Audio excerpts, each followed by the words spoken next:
I'm Allegra Goodman, the author of This Is Not About Us.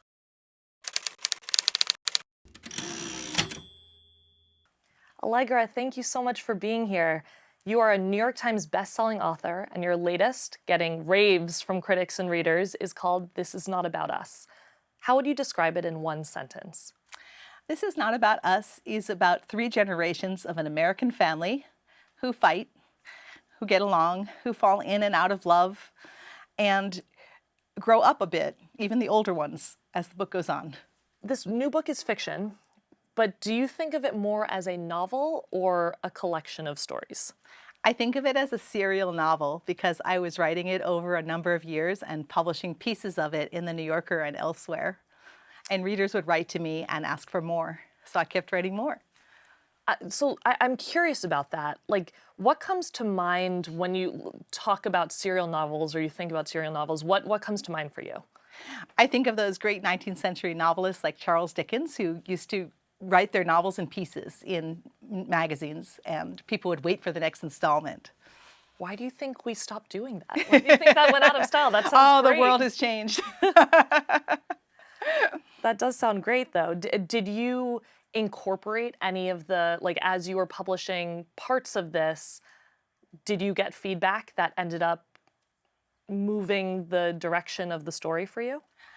I would just hear more, please, more about Lily, please, more about Sylvia, what happened to Pam, questions like that, that sort of encouraged me and spurred me on. So I'm curious when this family first came to you. When did you first conceive of them? I conceived of them in a coffee shop in Cambridge, Massachusetts, while my daughter was at a rowing class on the river. And I started writing a story about 3 older sisters and a feud that develops when one bakes a much better apple cake than the other. And I started thinking about each of them, and the whole family is now gathering at the sickbed of the 3rd sister. And I thought, oh, it would be so interesting to trace each branch of this family and see how they all interact and see what becomes of them over the next few years. And so the book grew from there like a tree. The book is called This Is Not About Us, but when you write about family, does your own family ever think it's about them? Well, it's funny because when I first finished the book, I sent it to my daughter in London and electronically, and she called me and said, I think it's really cute how you labeled the document, This Is Not About Us, to reassure the family. And I said, no, that's the title. And she said, wait, it is about us? And I said, no, it's a fictional family. So, I just tend to deny everything. That's my general policy when people ask me that question. It's a good policy. In this book, you explore how grief can separate a family as much as it can bring people together. Why did a rift feel like the right place to introduce us to this family?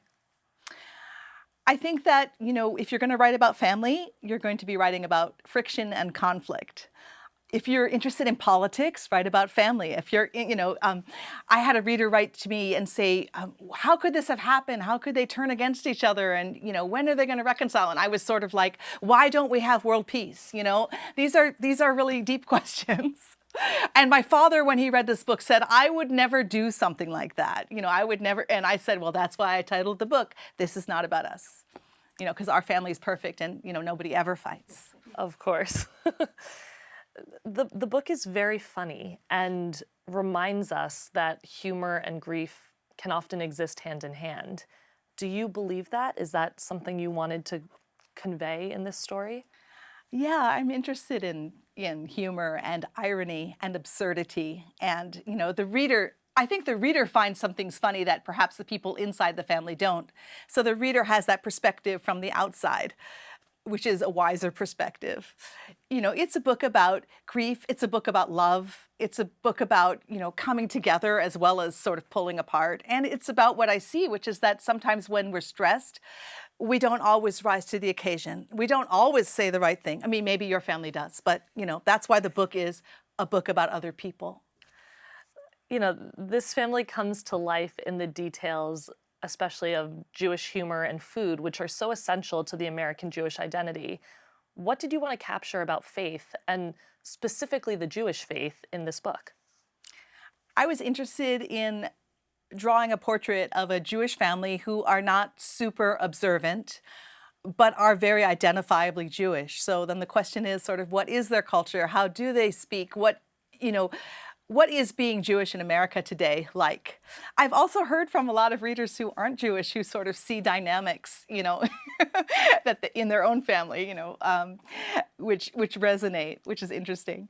I understand that you wrote it alongside your last novel, Isola. How was the multitasking of writing two very different books? That was a historical Yes. novel. What was that like, balancing those two things at the same time? I would describe it as like time travel, because I was writing one book set in the 16th century about a French noblewoman who was marooned on an island in the Gulf of St. Lawrence. And this book is about a 21st century American family who sort of live in New Jersey and the suburbs of Boston. And, it was actually fun and refreshing to go back and forth between them. I should also say that because I wrote this book in small parts, I only wrote it on Sunday mornings. You wrote this entire book only on Sunday mornings? Yeah, until the very end when I was like putting the whole thing together. Yeah. That is amazing. So how long are we talking ish? Over 10 years. Oh. Yeah, so it was a very gradual process. But I think the book benefited from, taking that time. How so? Because I think that I was able to allow the characters to grow and change. And of course, during that time, I was growing and changing. So, that gradual arc was something I was able to work on. Wow. How did the Sunday routine start? It started when my daughter was taking that rowing class on Sunday mornings, and I was in the coffee shop on the Charles River, and I got in the habit, even after she quit rowing. I stuck to it, and I said, this is my time just for this project. Wow. Still same coffee shop or? No. Wow, that's what a nice tradition. If you are intentionally seeking inspiration outside of books, where do you go? I'll go outside, I'll go for a walk, I'll go for a swim, and I listen to a lot of music without words and just allow my imagination to play. And that's where I get inspired, and that's also where I solve problems. Do you listen to music while you write? Sometimes I'll listen to some Bach really quietly, but often I'm just silent. If you're writing in a coffee shop, do you ever incorporate things that you're overhearing around you? I do like to listen to people talk. And it's not actually that I want to transcribe what they're saying, but I'm interested in the rhythms of speech. And in this book, dialogue is very important. And a lot of the humor comes out of the conversations and misunderstandings that people have. So I'm interested in the way like an 11-year-old would talk as opposed to an 80-year-old. And the way people talk when they're fighting, and what's most interesting when you're writing fiction is that people often don't say what they mean. They might think the opposite, and I can give the reader their thoughts as well. Right, like falling out over an apple cake. Yes. What is your best advice for aspiring writers? Well, my best advice is to read as much as possible, to listen as much as possible to the way people talk, to observe as much as possible, and then finally not to rush, to be really patient. Take your time. Don't force your imagination, but allow yourself to play. We ask all of our book club authors, you're stuck on an island, you can only bring one book. What book would you bring? I think I would bring the same book that my character who was stuck on an island had, which is the Book of Psalms, because I love that poetry, and you can read and reread those Psalms and see new things in them each time. Well, thank you so much for being here, Allegra. This Is Not About Us is available everywhere books are sold. For Late Show Book Club updates, follow our Instagram, @ColbertLateShow.